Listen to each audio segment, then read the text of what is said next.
Inspired by the life of the savvy and ambitious Colombian businesswoman Griselda Blanco comes a new Netflix original limited series. Griselda tells the story of a devoted mother who, with her lethal blend of charm and relentless savagery, creates one of the most powerful cartels in history. Witness Sofia Vergara's captivating transformation into the godmother of the underworld. Griselda, now streaming only on Netflix. Listen to the 48 Hours podcast for shocking murder cases and compelling real-life dramas from one of television's most watched true crime shows. Go behind the scenes of each episode with award-winning CBS News correspondents and producers in Postmortem, a weekly deep dive. Listen to 48 Hours wherever you get your podcasts. Bernigate, Bernigate, ABCs.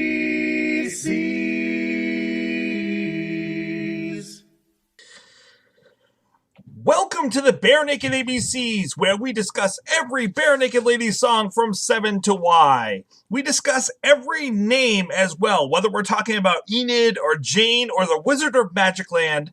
But this week we are talking about a really deep dive, one that I had disregarded until about 2 weeks ago when Jordan, who is an upcoming guest, asked me why this song wasn't on the list. And to be honest, I had slid it in with their spontaneous songs like the bird poop rap and stuff like that into discussing as an appearance. We had a state representative with that name at the time, and so my mind just kind of slotted it into them spoofing on stage about that person, and I didn't fully listen to the song. That is not the case. But before we get to the song, I should introduce to you the co-hosts that I have for tonight. Tonight I have with me Jeff. Thank you for joining me, Jeff. Hello, everyone. And how are you? I'm sorry. How's everyone doing tonight? Gonna make the editing hard right out of the gate. Hey, Tracy, what's up? Not much, other than a lot of editing now. Sorry. Thank you for joining me tonight to discuss Michael Brennan. Michael Brennan took his pen and wrote a letter to me. Told us about his sons. There's Patrick, Daniel, Ryan's number 3. We'll defend him and befriend him. He's in tune with his chi. He was born in a place called Morristown in the state of New Jersey. He's an artist. He got started when he met Isaac Whitkin. Never met our drummer Tyler's childhood buddy Stephen Pitkin. He's a voter, the downloader of the 100 million songs. So grab your coat and leave a note and get ready to sing along. 'Cause Michael Brennan's really, really, really cool, yeah. Is Michael Brennan in the house tonight too? Is he our guest? He is. No? I wanted to. Here's the problem. There are a lot of Michael Brennans. And right. It doesn't matter that we could whittle it down by the kids' names, that we live in the electronic age, that we are able to know the town that he came from. He is still an elusive person to try to find, no matter where he is. I'm sure it's the one guy that I found. It's got to be him. You think I'm convinced. I'm going to make my case for it. First of all, this was not a song tonight. This was a damn research project. So let's just... I reached out to 4 Michael Brennans this week. All of them wrote back to me, "This is not me. I've never heard this." Oh, okay. All right. But give me your research on the one that you think it is. Well, I did a search on Michael Brennan from Morristown, mentioned in the song Morristown, New Jersey. And the one that kept coming up was the medical marijuana guy. Yes, and I never received a response back from him. But it kind of fits, though, because if you look up this, it does seem like a cool guy. Seems really cool, yeah. Michael Brennan from Morristown, New Jersey. Michael Brennan, if you're listening, come on the show. We would love to have him on the show. I tried. Yeah, apparently he's the chairperson for the Coalition of Medical Marijuana. And he sounds, I guess he has his own, he had his own health struggles and pain. And nothing was working for him. So he went to Philadelphia. He had access to a research lab in Philadelphia. And that's where he learned about medical marijuana. And that Philadelphia will keep coming back. This song really hits close to home, literally, for me. Because it's from Philadelphia. Yeah, Philadelphia, yeah. Philadelphia is like Lancaster's next door big brother with less parking. That's an interesting way of putting it. More Rocky statues, too. More Rocky statues. Yeah. But yeah, that seems that pattern seemed to happen. I'm sure wherever this was, because I knew pretty quick this was an ad-lib. This was one of the improvs.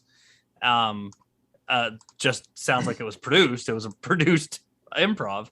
I believe that this was probably performed in or around Philadelphia, I would think. I don't know. So here's how this came to be and why it's on our list and not like, oh, that's an improv, we're just going to put it into the appearances section.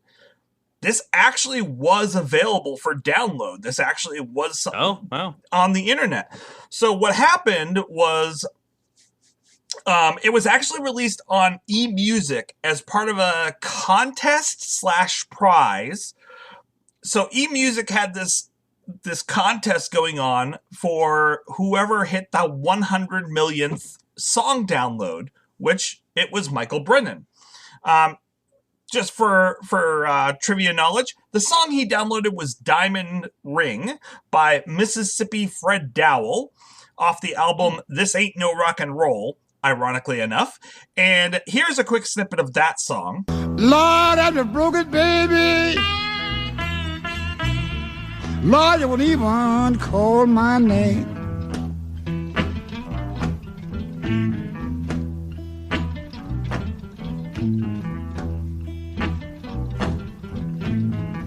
I got the blues so bad. Lord, I don't know. And for people that are wondering, no, B&L did not sample the background music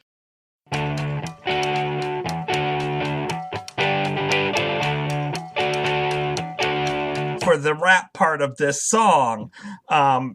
They used a different background rhythm for this song, and not even the same. It sounds very similar to the one that people are most likely familiar with, which is Uncle Elwin from Rock Spectacle. I mean, it's got the same flow for the most part. And it's one that they usually kind of do for any of their raps or a spontaneous type of on the cuff kind of songs or ad libs during their shows.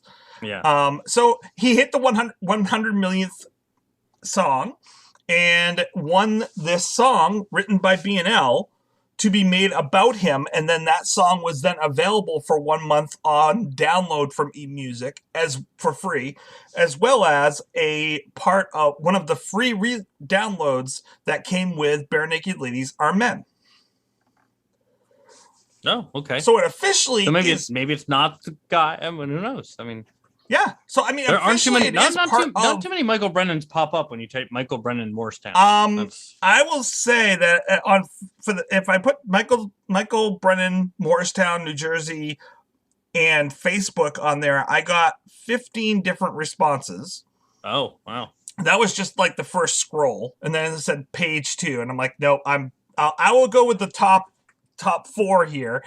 Same thing on Twitter. Do a random sample and just start DMing people and saying, "Is this Bare Naked Lady song about you?" No, I did look to see if there was more that kind of connected them. I did try to use names of their children and stuff like that if I was able to find it. But I was able to kind of whittle it down to 4 people. Of those, I heard back from 3 of them. I heard back from. So the one that you mentioned, I did not hear back from. Right. Okay. So I don't know. This song is available for download on the archive as well as available on YouTube. So I will have that in the liner notes for people to go and listen to the full song. It was written in conjunction between eMusic and B&L.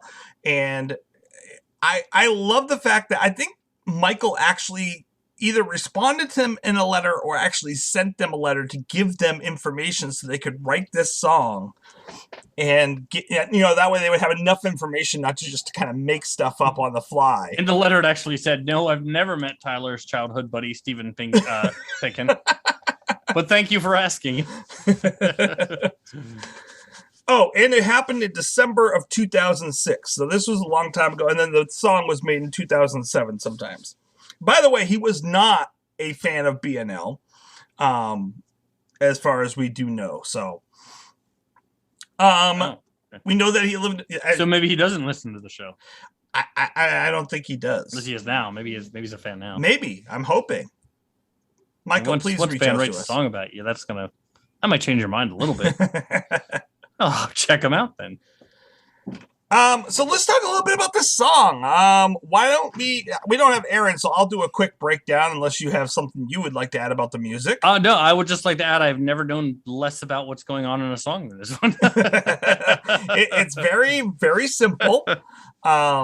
It's basically BNL doing their riffy thing. Although this is kind of like that bluesy background that they sometimes will bump in there, which makes sense since he was downloading a blues song. I'm guessing they probably were like, "Hey, let's kind of blues it up." Yeah, hold on. So we didn't have Aaron, so I looked it up online, and all I could find was that this song is in the key of D major and is at 117 beats per minute. I think you and I both agreed that I think there's only like one or two chords throughout the whole song. It doesn't change pretty much, keys. I think so. It's pretty simple. I think it's I think it just bounces back and forth between two from the sounds of it. Very basic too. Basic bass line. I mean, they do toss a few things into there, keyboards and but I mean, it's pretty much the same thing throughout the whole song musically. Well, and they were. This is just before Bare Naked Ladies Are Men was supposed to be released, so they're still trying to edit Bare Naked Ladies Are Men. There was only 6 months between Are Me and Are Men came out, so they're trying to basically finish up a double album, and also do this kind of production piece. Right. They didn't have a lot of time to put a lot of effort into making a full blown out. I don't think they needed to, though. I don't think they were really. It was just meant to be kind of a fun. Kind of a throwaway type of thing. Oh, exactly. And if you're having the song made about you, like even this would be like a stellar thing. I don't care what band it is that's making it about you. Like to have a song written about you is pretty cool. Yeah.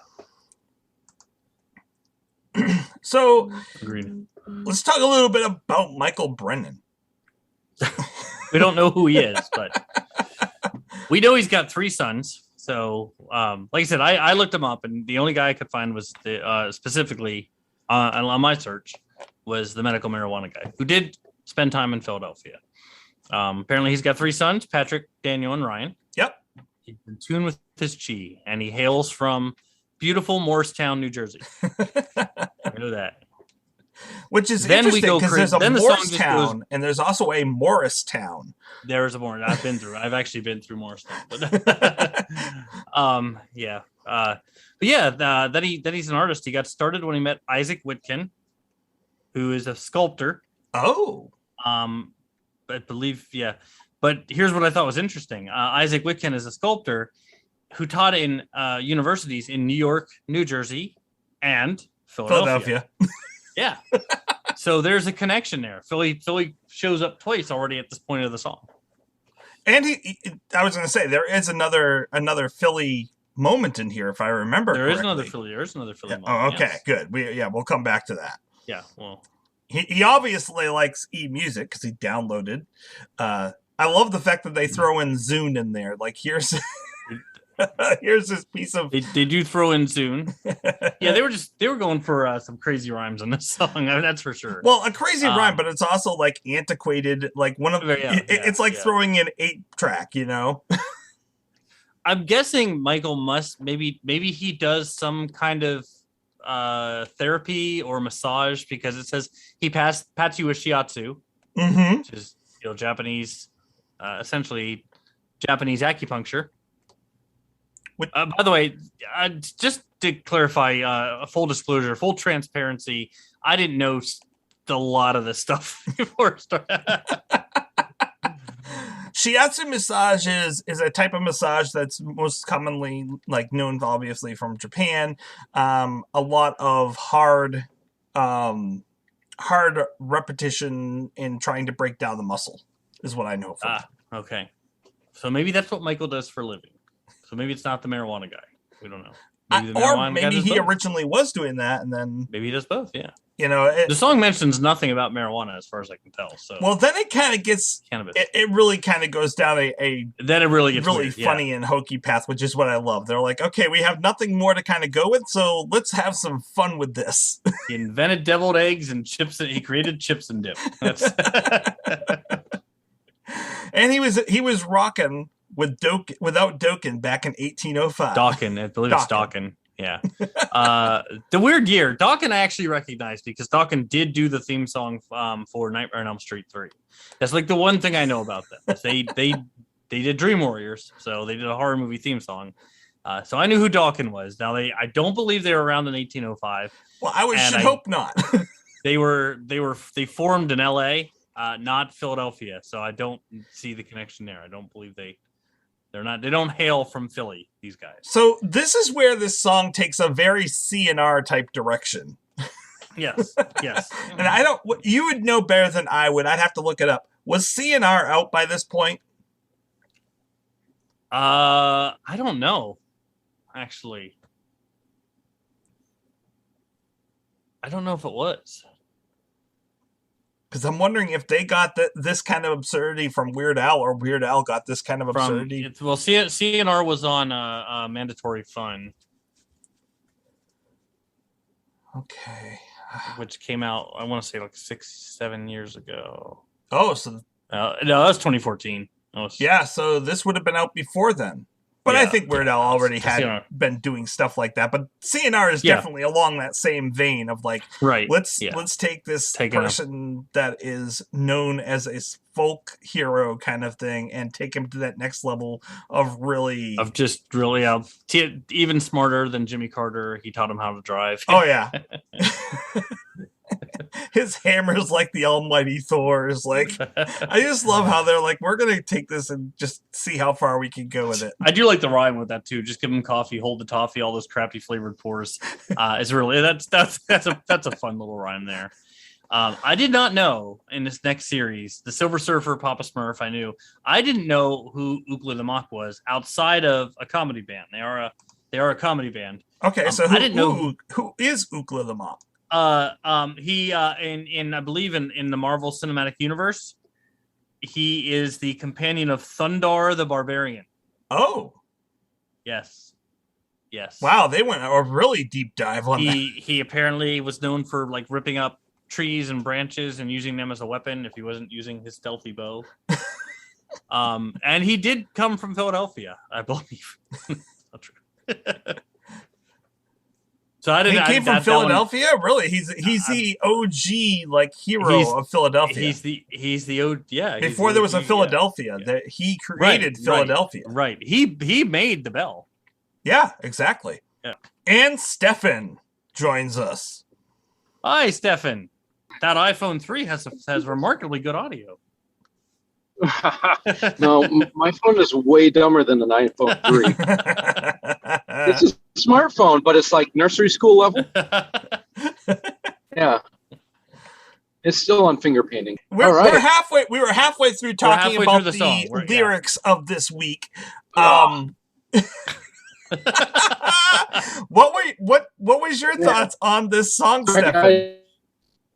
Well, my thoughts on the song are interesting. It starts off with a cool beat. I'm like, oh yeah, all right, this is going to be good. Then it turns into like this white Canadian rap, and I'm like, what? Are you kidding me? I'm like, it's got like a cool beat going on, blah blah blah, and then the chorus kicks in. I'm like, all right, yeah, I can get into the chorus. It's like it's got harms in there. It's got like variations. It's the like harms on the chorus are cool. Yeah, I'm like, now if they could only apply something like that through the whole thing, I think they've got themselves a better song. But as far as the lyrics go, I haven't looked at the lyrics. That's all right. So we're going to go through the lyrics, Stefan. But you should probably know that this was not a serious song for them. This was not something that they planned on releasing on an album, so to speak. This was a contest winner. Well, I'm sorry, Michael, that this is your song. And wow, I really kind of agree with the pooch on that one.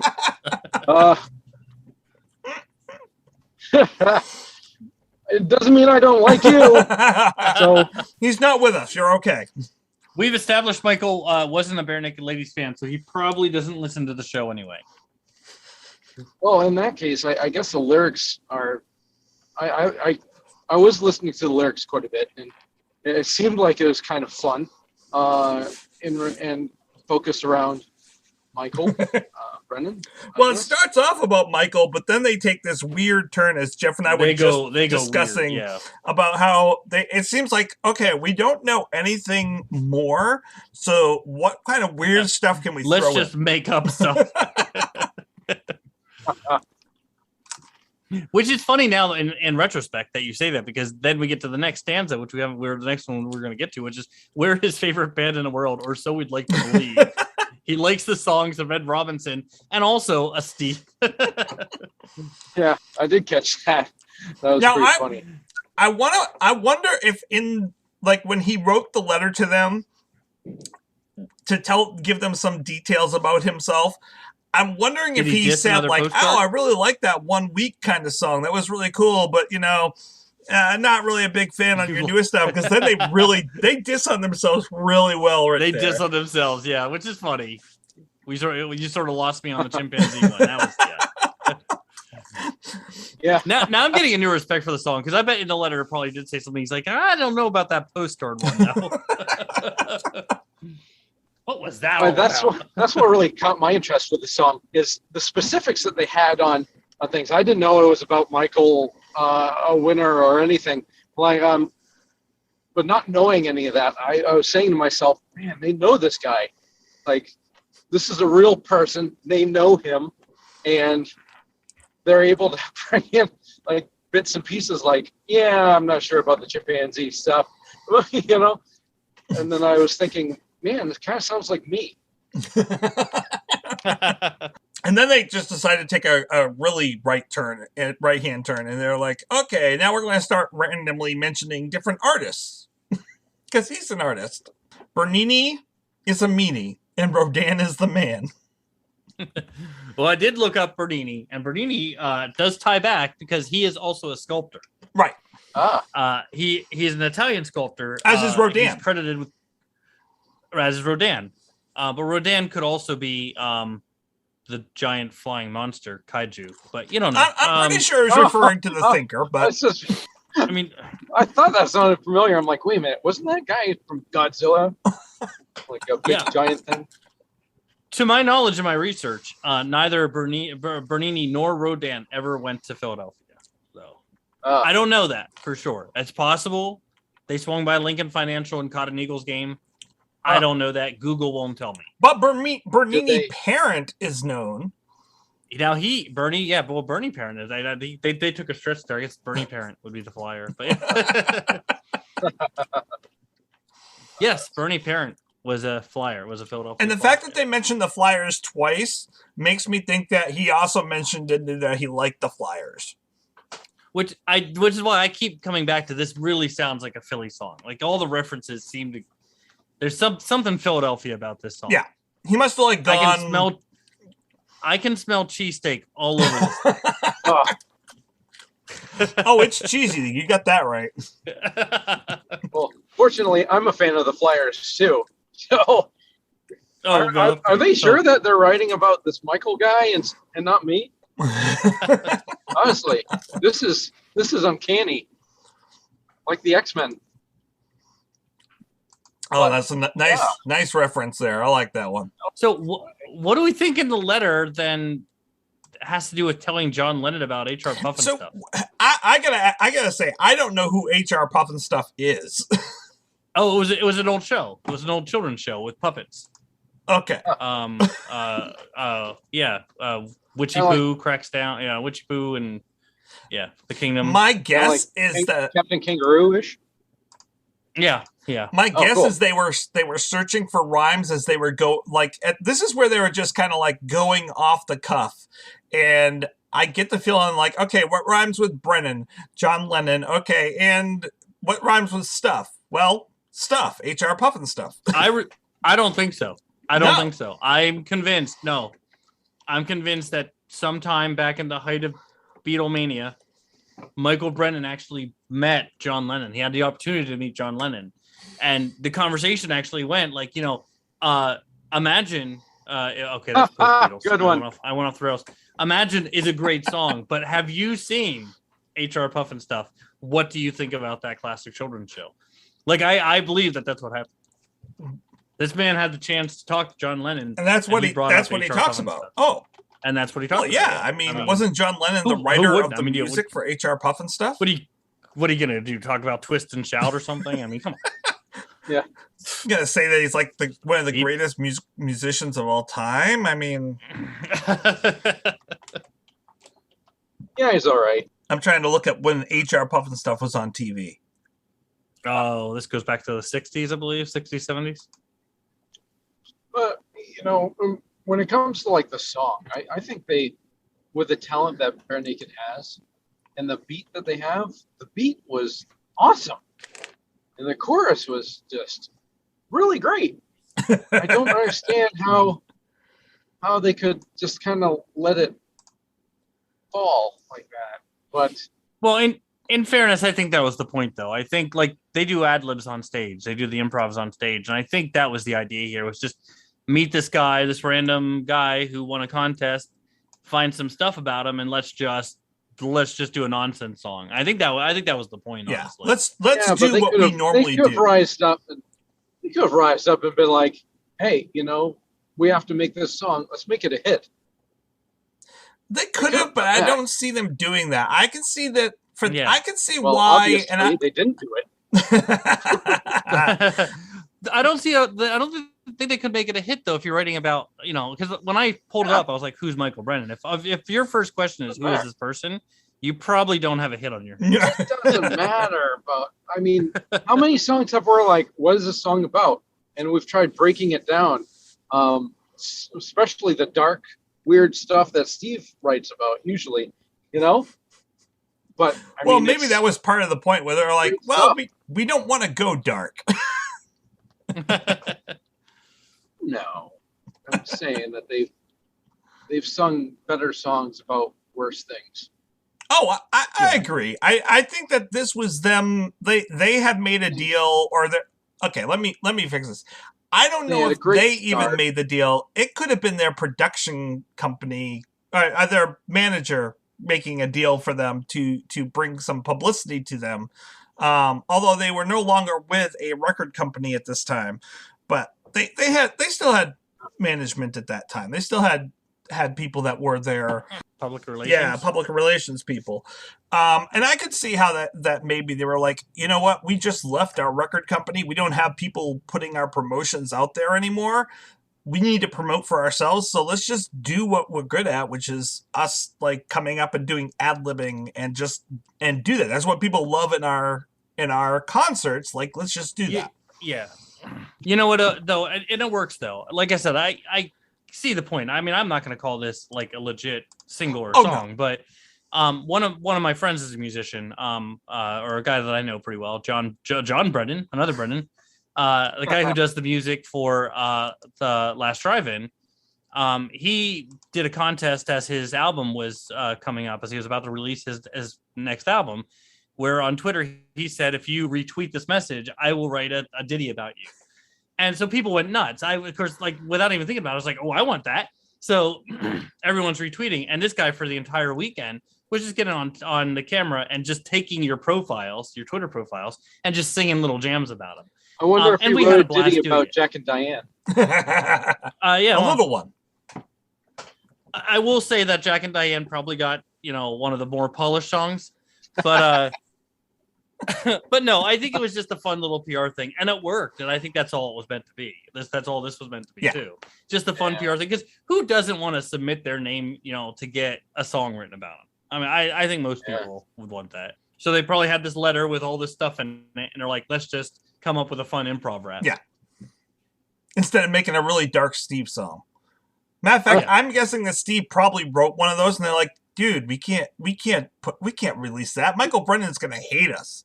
That is like bad PR. Maybe there are some true stories in here from the letter too. Maybe they actually did get their Chevy from Eugene Levy. That would be amazing. like Eugene Levy was riding high on American Pie fame, and But the levee was said, dry, I don't wasn't want it? this. It might have been dry. Eugene, we been love dry. you. Please come on the show. Yes, please come on the show, Eugene. So Eugene's riding high on the American Pie fame, riding high in the pie, and says, you know what? I don't want this beat up old Malibu anymore. I'm gonna get that Corvette I've always dreamed about. And it just so happened that Michael Brennan just bumped into him on the street, or a friend. He was a friend of a friend.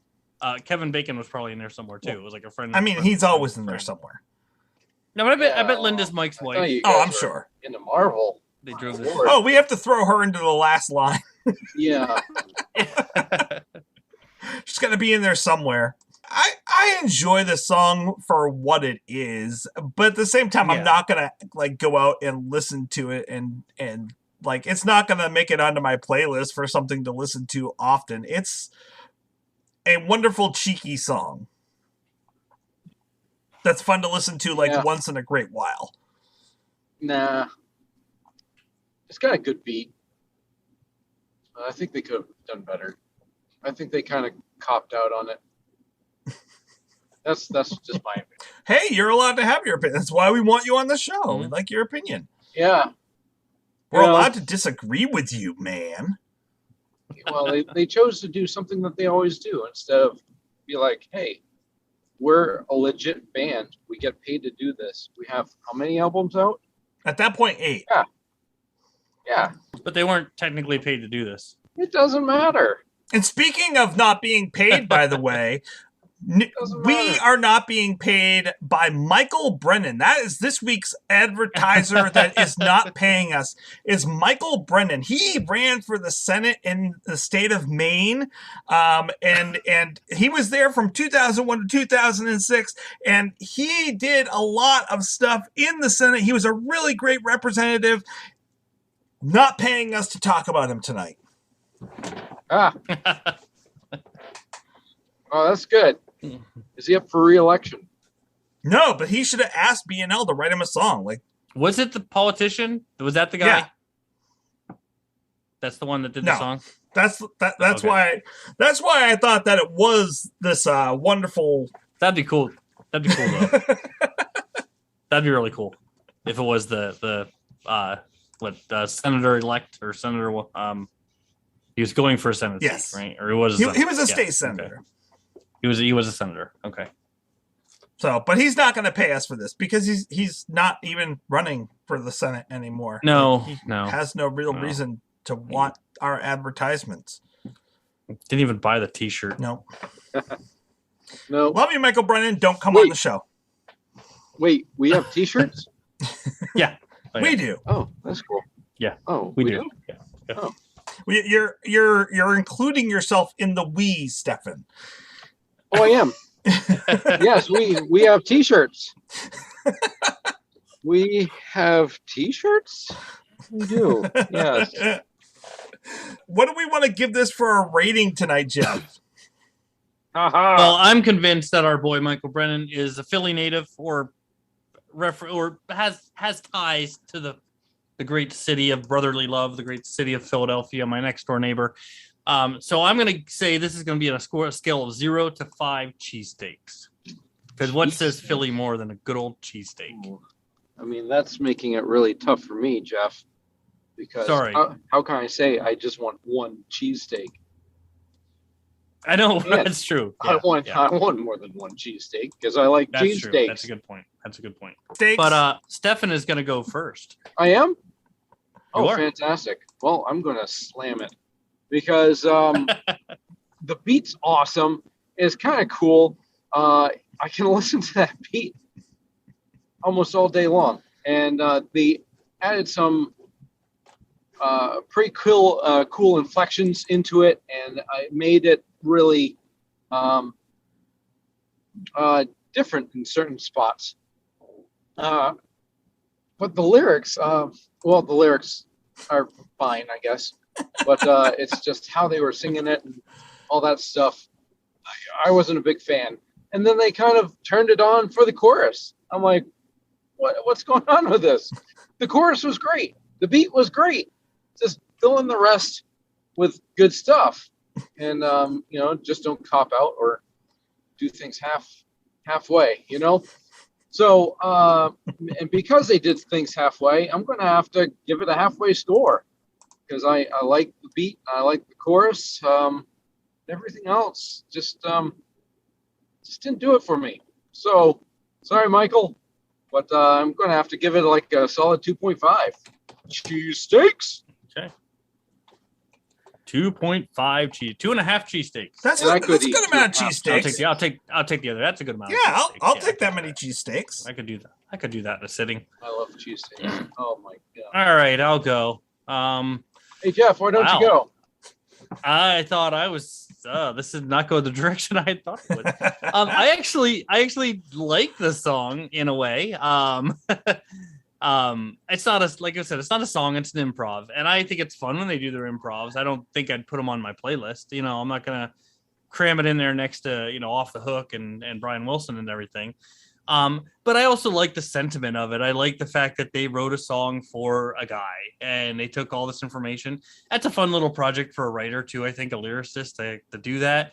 So I like the sentiment. I like it as a PR thing. But I don't even know if I could call it an average song. It's fun. I enjoy it. Yeah, I thought it was gonna be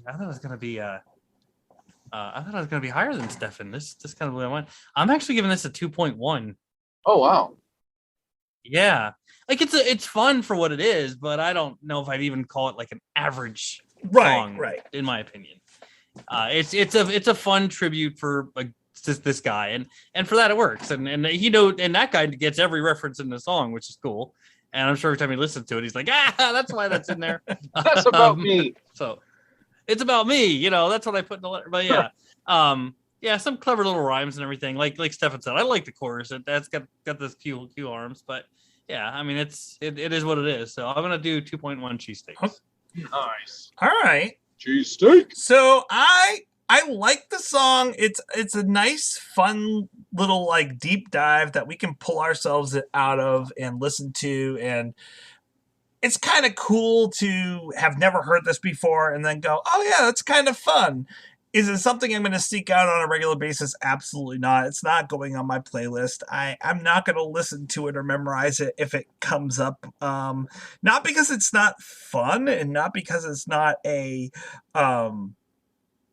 not that it doesn't have a good beat or anything like that. It does. And I like their playfulness of it. But when I go to their concerts and I hear their ad-libs, speaking of which, this is probably one of their better ad-libs because they're kind of just riffing, but at the same time, they had a little bit of time and practice, I'm sure, to smooth it up and polish it a little bit more than the usual ad-libs. That being said, like, I don't want to hear the same ad-lib over and over and over again when I go to their concerts. I liked listening to this a couple of times, and then it loses its shine because I know it, and it's supposed to just be an ad-lib off the top of their heads. And so for that reason, I'm going to give it a 2.4. Ooh. Wow. Now, was this a song that was created for a concert? No, concert? It was created. Did they actually write this and plan it? As I mentioned it before you came on, but this was done in between their double album.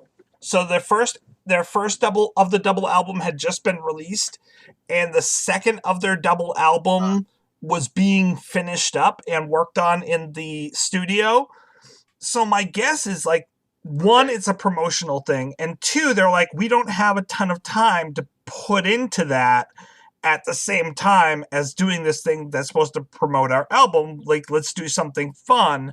But it was something that was officially released on eMusic, but that's the only place that you could get it. And I think if you know Michael Brennan, and if you like Michael Brennan, like, then this song gives much more meaning to that.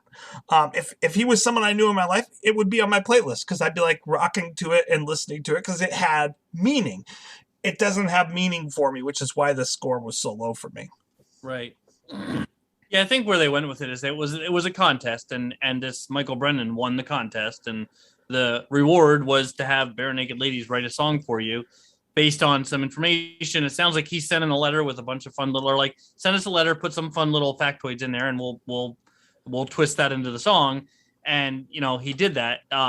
That said, I mean, all the references apply to Michael Brennan except for a few things. So only he and his people that know him get all the references. But I also think they thought it was decent enough and clever enough that they could put it out there for the public to at least hear it. Not go on an album or anything, but. Gotcha. So it never made it into an album. No.